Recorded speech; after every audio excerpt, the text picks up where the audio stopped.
அண்டவெளியில் மிதக்கும் பஞ்சு மெத்தை போன்ற ஒரு கிரகத்தில் டெட்ரி என்ற குட்டி நீலக்கரடி வசித்து வந்தது. டெட்ரிக்கு விண்மீன்களை பார்ப்பதும் புதிய நண்பர்களை சந்திப்பதும் ரொம்ப பிடிக்கும். ஒரு நாள் அது தன் விண்மீன் தோட்டத்தில் விளையாடிக் கொண்டிருந்த போது மஞ்சள் நிறத்தில் ஒளிரும் ஒரு மர்மமான பெட்டி மிதந்து வந்து மோதியது. ஆர்வம் தாங்காமல் டெட்ரி அந்த பெட்டியை திறக்க டடாங் என்ற சத்தத்துடன் உள்ளே இருந்து சின்னி என்ற ஒரு பேசும் பிஸ்கெட் குதித்து வெளியே வந்தது. சின்னி, அப்பா, நான் சின்னி, ஒரு பேசும் பிஸ்கெட். எனக்கு என் மந்திர சக்தி போய்விட்டது. அதை மீட்க சிரிப்பின் பள்ளத்தாக்குக்குச் சென்று 3 வண்ண மிட்டாய்களை கண்டுபிடிக்க வேண்டும் என்று கூறியது.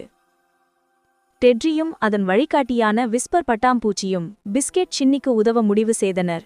அவர்கள் மிதக்கும் பலூனில் ஏறி விண்மீன் குகைகள் வழியாக பயணித்து முதல் மிட்டாயை பெற்றனர். பின்னர் சிரிக்கும் மலைகளைக் கொண்ட சிரிப்பின் பள்ளத்தாக்கை அடைந்து மீதமுள்ள 2 மிட்டாய்களையும் வெற்றிகரமாக கண்டுபிடித்தனர்.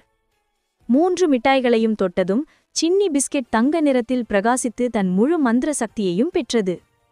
சின்னி தன் சக்தியை பயன்படுத்தி தன் நண்பன் டெட்ரிக்காக ஒரு பிரம்மாண்டமான சுவையான விண்மீன் பிஸ்கெட்டை உருவாக்கி கொடுத்தது.